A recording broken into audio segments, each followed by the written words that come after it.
Decolonizing Wealth, Decolonizing Indigenous Issues. This week, I talked with Edgar Villanueva about being one of the very few Indigenous people working in grant-making and asked what he thinks Native American traditions have to teach philanthropy.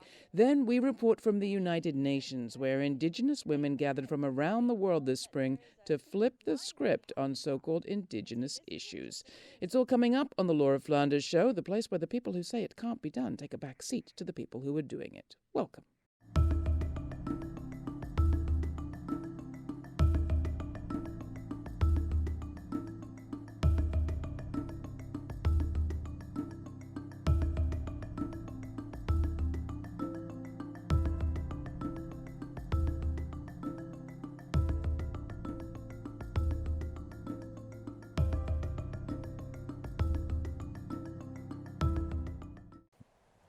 Money.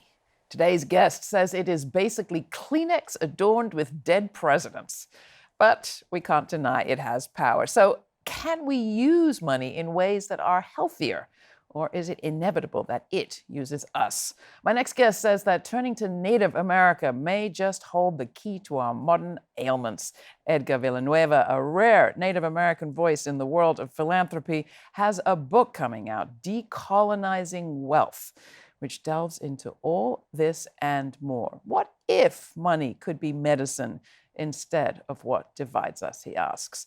Edgar, welcome to the show. Glad to have you. Thank you very much. I'm happy to be here. So how the heck did you go from being on your way to being a minister to being a program officer at a foundation? How did it happen? Well, you know, in many ways, it's not a stretch. I think I've always been inclined to service, wanting to help others. Ideally, or initially growing up, my church was a major place of focus in my community and in my family. And it was the only vehicle that I knew of at that time to help people because it was a place where I had received help. I later learned that there was a nonprofit sector and this, many other avenues and ways to support folks. But I think the essence of the church and the faith community is very connected to the mission of philanthropy in terms of loving others and helping others. So you go in loving others, helping others. You feel pretty good for a moment while you're in there. But this book is a devastating takedown of philanthropy, which you call a living anachronism, a contradiction in terms, just a place where white people give away stolen money and feel better about it afterwards. I mean, these turned out to be not just your own feelings about philanthropy, but a whole lot of people that you interviewed. Absolutely. The point of the book is to be a bit provocative and to cause a conversation about how we can be better. I have lived and worked within philanthropy for 14 years and have, personally seen beyond some of the altruistic facade, so to speak, into the shadows. And so philanthropy has a culture where we often have an extreme politeness because we're good folks doing good work. And a lot of that work is very good, and I should not, I will not discredit that. However, there's a lot that could be changed. And I think of philanthropy as my family, but there's some dysfunction there that as I would with my own family, I want to call out that dysfunction and call us to a place of being better. Now, a core part of your story is about being Native American in philanthropy and being young when you entered the field. Talk a bit about what you learned about what was common in your experience being a one of a kind in an institution like that. What was common with other people who were brought in kind of as, I don't want to say tokens, but they were kind of alone in their fields? Absolutely. And I think tokens is an adequate description for many of us. The field often likes to hire people like me who come from the community with lived experience and, sometimes to check a box. And there are a lot of diversity initiatives. And I think the intentions are well-meaning, but often we don't have a culture within the field that supports our ability to be successful in this space. And so after coming into philanthropy and working for a number of years, I began to see that the way the culture was inside of the institution did not always mirror the stated mission, right, of the organization. How so? Give us an example. So I think when you look at the values of stated values that a lot of foundations have around equity, justice, really, moving the needle on certain social issues. But you look who are calling the shots and designing those initiatives and how exclusive that table is. And you also look at who is receiving those resources. You see a lot of inequality there. I mean, one of the shocking things that you say is that many of the members of the board have appeals, have requests pending at the institutions that they are the board of, and they're very rarely rejected. Absolutely. So, there are lots of, most people tend to like to fund people who look like them or people that they know, people that they have relationships with and trust. And if you don't have people who are not in your network who don't look like you or come from the same type of place, then those folks are less likely to have the same type of access to funding. Okay, so people should read the book if they want to hear the chapter and verse of what went on there. It wasn't altogether pretty. But you do kind of dust yourself off, and the majority of the book is dedicated to what could be done differently. Absolutely. Give us some of the examples or some of the strategies. For one thing, you say there needs to be an apology. And you describe a scene with a lot of philanthropists in, I think it was North Carolina, where a young white guy gets up and does exactly that, kind of cops to his history. Can you describe that moment and what it meant to you? Sure. So the particular moment you're describing, a young man at a funders conference got up to make a presentation, and he began sharing his presentation. His remarks included sharing that he had been the descendant of a great grandfather who owned slaves. And he wanted to acknowledge that history and apologize for it. And so a simple apology, of course, cannot undo the years of traumatization that slavery, genocide, colonization has caused. But I think when we get to a place where we can apologize and acknowledge that, what role our families may have played in that process, it at least gets us to a place where we can begin to move on in some kind of way. And so I think for philanthropy, understanding that the resources that we have were often accumulated in ways that cause trauma, especially in communities of color. And so when we acknowledge that history, we learn about it, first of all, because so many don't know. We learn about the history and we acknowledge that. And then we begin to apply that lens to how we're distributing resources. It could really be transformational. Why not just give the money back? Why not just give the land back? That's often a point that is made. Just give it back. I like that point, actually. But I think when we think about decolonization as a political process, which literally means to give the land back, to reinstate rights, maybe some people leave and, settlers leave and go back to their countries of origin. It really gets stuck as a political process because in the 21st century America, there really is no reality, I believe, where we're not going to be together, right? Our businesses are intertwined, our families are intertwined at this point. And so I think the best path forward is for us to recognize the shared trauma that colonization has caused, not only for people of color, but for white people. And think about how we can come together in a collective healing process. So how can we? Can we? Yeah, absolutely. I really believe that we can. I'll be honest, the book tells my personal story of sort of coming to terms with that reality, especially post-election. I was feeling a lot of hurt, devastated like many around the results of the election. And I did not think of people who voted for Trump, for example, as my relatives or my brothers and sisters, right? And I spent some time in a community talking to an elder who said to me, Edgar, those folks are your relatives. That's our value. You have to love them. You have to see them as your brothers and sisters, even though they're making choices that may harm you. Even though they're showing up in the streets with, blood and soil signs? Absolutely. I think we have to acknowledge that hurting people hurt others.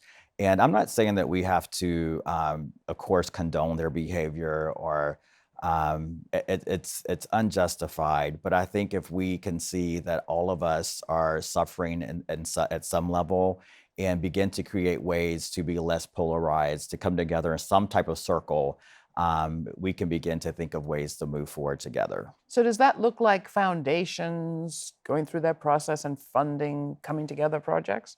I think so. There are some foundations who are doing, funding initiatives in that way, sort of radical solidarity, or finding ways to support coming together across the divides. But I also think foundations can fund sort of the healing or reversal of the traumatization that colonization has caused. And when I talk about colonization, we kind of think of like hundreds of years ago, right? And I am referring to that type of colonization that has resulted in generations of trauma on communities. But I also mean, history as early as yesterday, Mhm. because colonization ultimately is about dividing, controlling, exploiting, separating. And so when we look at what's happening right now in our country, we see that there's still a lot of those tactics are in play to harm communities of color and those who are less resourced. And so I think philanthropy could be really intentional about moving its resources in ways that facilitate coming So together. let's talk about that. I mean, it's not just what foundations fund, the good works that they go out there and fund, it's what they themselves do. You make the point that only a very small proportion of a foundation's endowment is ever given away. Absolutely. And there's sometimes a very big problem with where most of that money sits still. What needs to change at that level? I think there needs to be a lot more accountability. We are seeing now, I think, and hearing more conversations around what's happening with that 95%, right? So we know that, as you said, foundations are only required by Congress to pay out a minimum of 5% of their assets. That 95% is then invested in mostly with the intention of earning more money. And so they are the majority of foundational resources, which is about $800 billion in this country, are invested in industries that harm and extract from communities. And so we have to ask ourselves, what is the actual net value of philanthropy if we're investing crumbs sort of in progressive work, and then within 95% of our assets, there's no values around how that money is I invested. mean, it really goes to an idea about the system. Like, we do actually believe in the system, says philanthropy, because that's how we're going to make our money. And I'm going to give you some crumbs along the way. Is there a way to flip that script while still, as it were, operating in the system? Absolutely. I think there is definitely an incremental approach to changing that and making the system as it is work much better for us. We see foundations like the Heron Foundation, who was one of the first to put 100% of its resources, assets into mission related investments that would reinforce the mission of the foundation. The Ford Foundation has taken some steps in committing $1 billion of its resources or assets into mission related, which is just a start considering the size of their endowment. And then recently, the Nathan Cummins Foundation has made a decision publicly and shared that publicly to put 100% of their resources into mission related. And so I think this type of maybe peer pressure effect hopefully will take hold.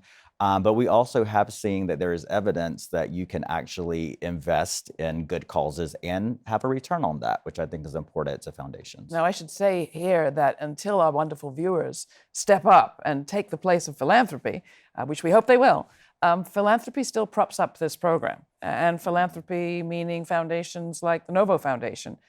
Peter Buffett of the Novo Foundation writes the introduction to your book. You quote them. So I need to say that.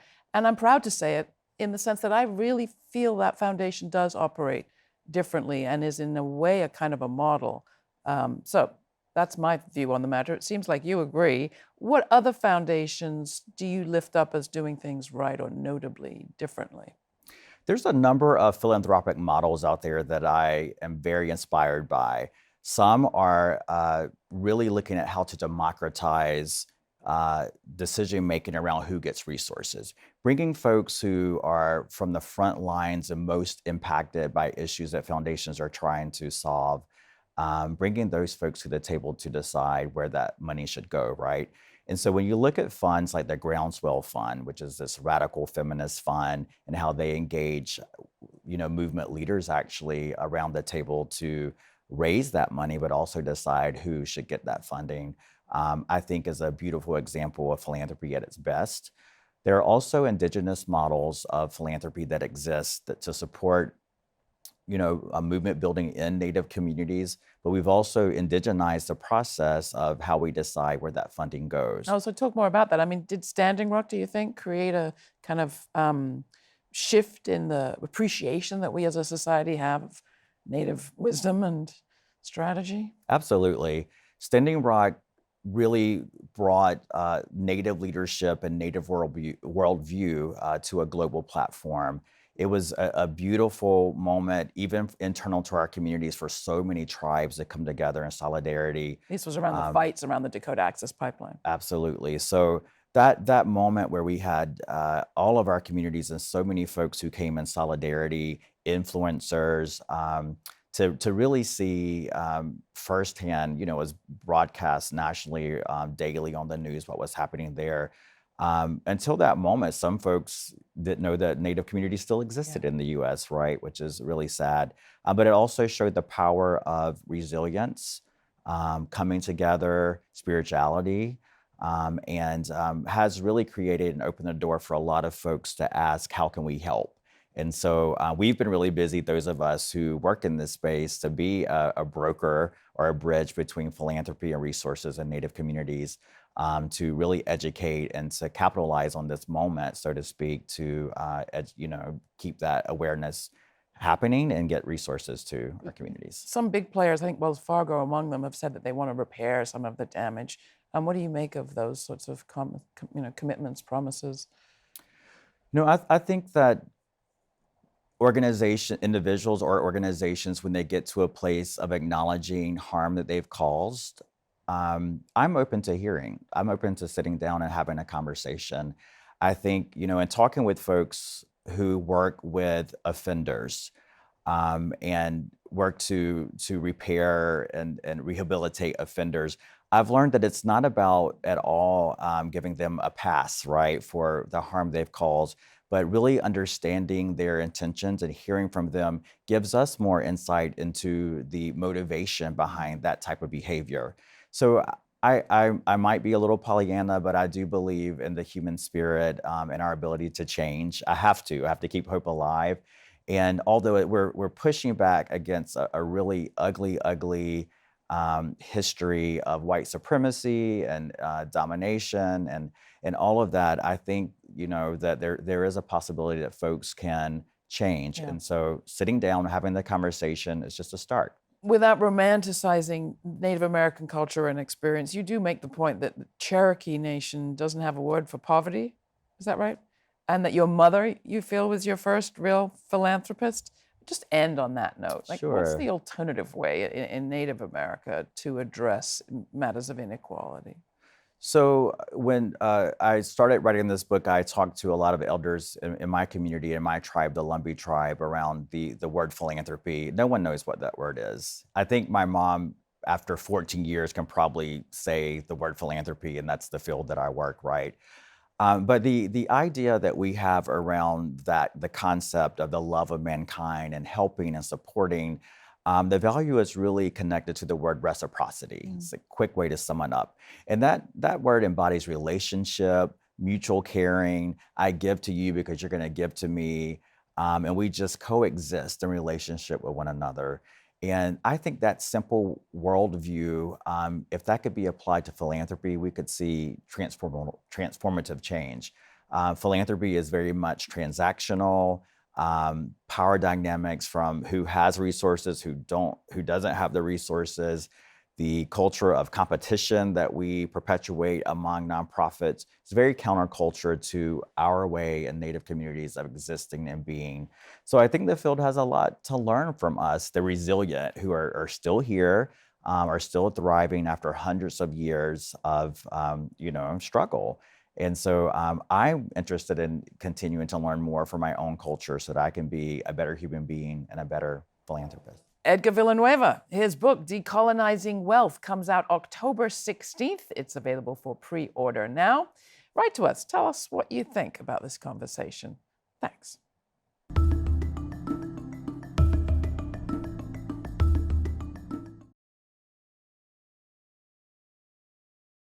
Being here at the United Nations in New York City and meeting with Indigenous peoples from around the world, it's so powerful. They do it because they know that there is a line that we have to draw and say, this isn't just a game, this isn't just a meeting in a building. There's a reality to us wanting to protect our future. And so I think it's important to lift up the struggle of Indigenous women, not wanting to just be in the household or cooking or seen with these traditional roles. If people here know the struggles that exist in other areas and territories, there could be that compassion to somehow help, especially with the women and children in their struggle for land right and land title. But I want to place these in, quote, positive changes in terms of how the bank has responded to FPIC and this emerging international law within a broader critique of what's known as the development apparatus. We are right now here at the Permanent Forum on Indigenous Issues. Is the 17th session, and is talking about lands and territories. Indigenous people are marginalized in almost all development. That's why we are effectively participating in the agendas 2030 and about the Sustainable Development Goals. And we are really pushing that no one is left behind, no matter how remote you are. I'm so happy to be at this 70th session of the Permanent Forum on Indigenous Issues. The theme of this year, which is Indigenous collective right to land, territories and resources, is a very important issue for us as Indigenous people and pastoralists as well. I will plead that women land rights, and girls in particular, and Indigenous human rights defenders regarding land issues should be also taken into consideration. Estoy participando en este foro de pueblos indígenas con el propósito de plantear la situación de las mujeres, de los jóvenes y los pueblos indígenas, pero fundamentalmente lo que venimos a demandar a los estados y a las Naciones Unidas y a las instituciones financieras es el máximo respeto a los derechos humanos de los pueblos indígenas, porque somos sujetos de derecho individual y colectivo. Venimos a demandar de que se nos respete el consentimiento libre, previo e informado antes de echar cualquier proyecto en nuestros territorios. We are here to recommend the UN to have a special mechanism for free, prior, informed consent, which is enshrined in United Nations Declaration on the Rights of Indigenous Peoples. A lot of land grabbing and militarization and violence against women is happening in my country. So these are some of the challenges that people face. Yo vengo hablando sobre derecho de los pueblos indígenas, también contaminación del agua, que es están lavando oro, entonces contaminan el agua. Entonces ahí las mujeres necesitamos el agua, jalamos muy largo, a veces 2 horas, 3 horas van a traer agua, entonces hablamos derecho de las mujeres también. We're asking to UN agencies that please let us live in our own land. In the hilly side, there are lots of hydropower projects where indigenous people living in the hillsides are displacing by the hydropower projects, which is unfair. We want to ask UN agency to support us to pressurize our government to stop this kind of violence, which is we are facing nowadays. Thank you. Our time is up and we have to move on to the next side event. Thank you, everybody. Once again. Indigenous women from these poor countries, as we call ourselves, they're always resilient. No matter what burden it is, we carry with a positive thinking that something will be okay. And the little things that we do really matter, because those are the things that we do and we build up and make a difference for our community. If you enjoyed all this, head over to our website, that's lauraflanders.org, and sign up for our newsletter, or check out our web-exclusive content, or better yet, subscribe to our podcast, and you'll get my weekly commentary too. You can write to me, laura@lauraflanders.org. Tune in next time. For now, stay kind, stay curious. Thanks for watching.